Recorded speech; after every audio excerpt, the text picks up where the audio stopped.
When did I first hear Spice One? The legendary East Bay Gangster, Spice One? Man. We used to be grinding. And back then, niggas used to have boom boxes on the block. And I remember when Spice One the first album came out. The Spice One album came out with Peace to My Motherfucking Nine and what was the other one? Welcome to the Ghetto and all that shit on it. My nigga Nate G, Band-Aid older brother. Shout out to my nigga Nate G, Band-Aid from Hood Star's older brother. He used to have a Supra, a sky blue Supra. That was hard. Yeah. And he had slapping that motherfucker. And one day he put up bumping Peace to My Motherfucking Nine, that old school Spice One. And I was like, nigga, what's that? He's like, nigga, this is Spice One, nigga out of Oakland, nigga out the East Bay, nigga. He bumped that Peace to My Motherfucking Nine. I was like, God, nigga, rewind that. He played that motherfucker from the jump. And he had the tape with him. He's like, nigga, this album. I think that motherfucker had 187 proof on that motherfucker too. He played Peace to My 90. 187 proof. And then he played that 187 proof. And he's talking about all the alcohol and shit. I was like, what? Nigga, what is it? Nigga. Yo, man, people be hearing. Nigga. I went straight to West Sounds.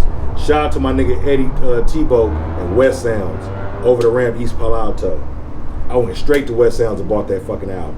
Spice One album. Nigga had to have it. That shit had classic. That's a classic album. Slaps. Yeah. So, yeah, that was the first time I heard Spice One. My nigga Nate G was bumping that album. He was playing Peace to My 90. He played 187 proof for me. I went and bought that motherfucker and I played that shit the whole summer.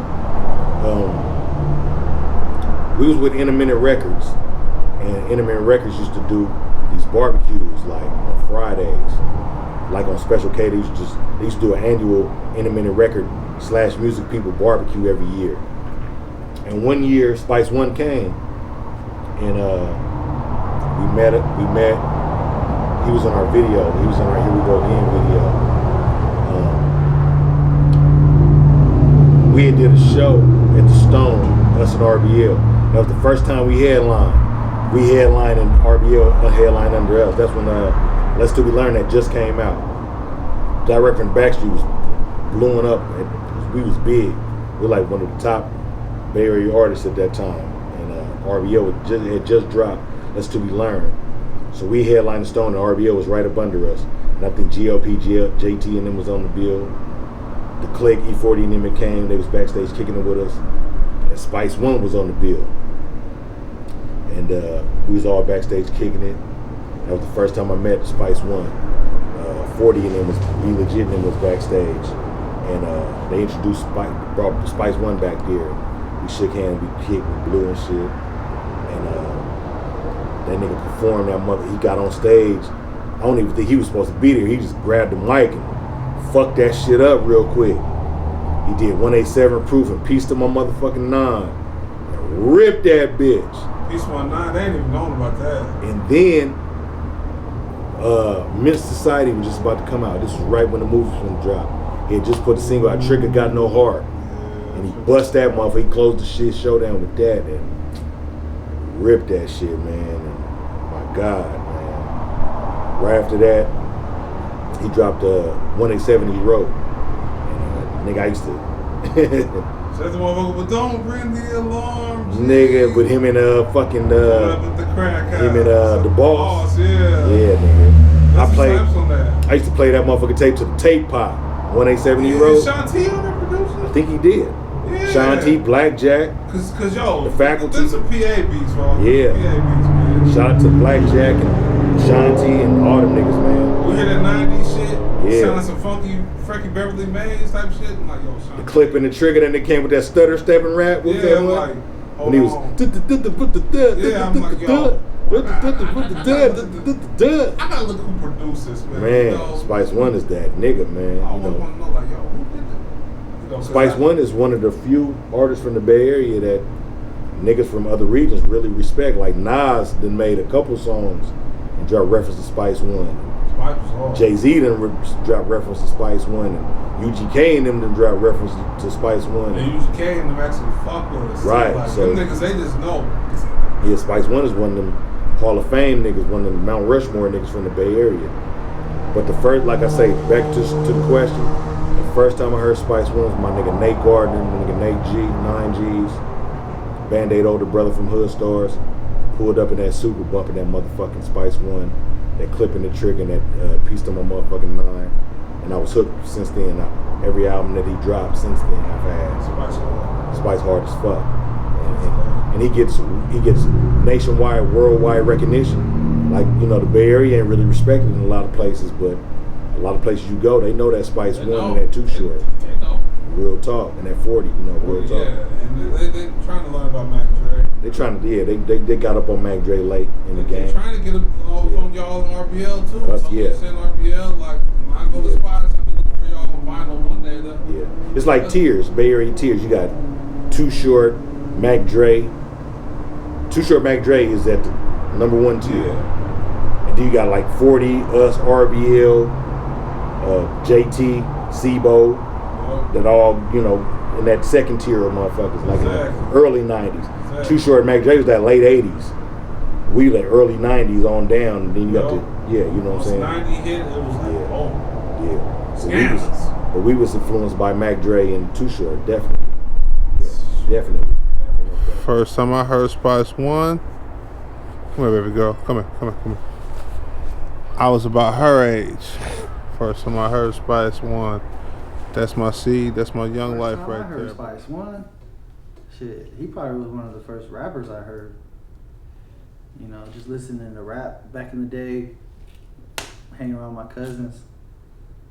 They all had that Spice One and Two Took and I don't know, a whole bunch of just different tapes.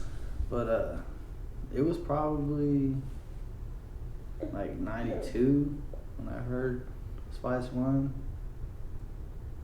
I would have been like 8 years old. It could have been earlier because I just didn't really know who they were listening to them until I started taking home, borrowing cassette tapes from my cousins. And shoot, that's when I learned who they are and what their music titles and stuff like that were. First time I heard Spice One was on Ring It with E40. If it's major, hit me on my pager. That was my first time hearing Spice One. But then he had his classic. Bum bum bum bum bum bum bum bum.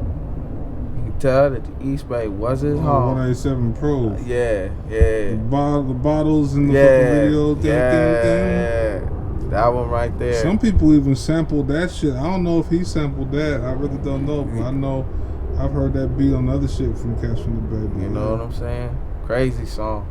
Oh yeah, so Spice One, that's definitely, you know, I even think that like our Bay Area rappers don't get enough love. Oh yeah, definitely like, Spice One. Exactly. Everybody's listening to Spice One. Spice One was in the majors. Bruh, come on. Short, Spice One, E40. All that. They know they was listening to that. None of them. They know they was listening to New York and all these places, you know. The South, Midwest, they'll tell you, you know, they fucks with us, but, you know, a lot of people, you know. They miss out. They try to act like they wasn't fucking with us when they was, man. You know? You hear niggas talking like niggas, come on, man. Come on, bruh.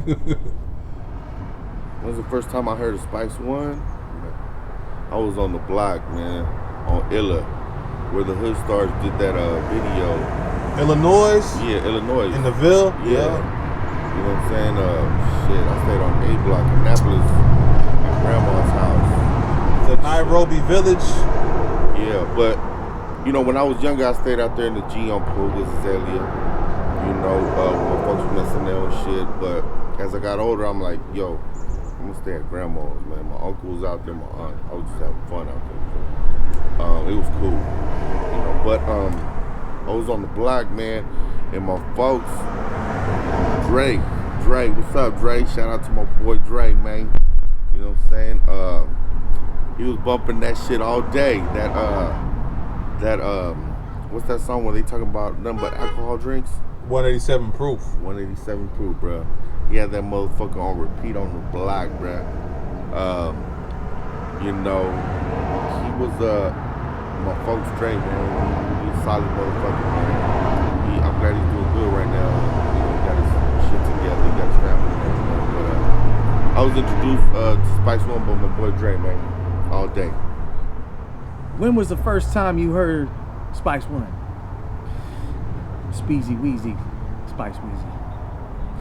You know what? I'm thinking, man.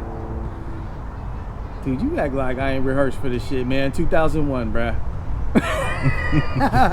I got 5 on it remix. Bruh. Remember that shit? I know when I got 5 on it would come on in the club. I got 5 on it, bitch. In 5 and 4, what'd he say? Better than smoking the end up. Finna go to the land. TSC ain't no joke.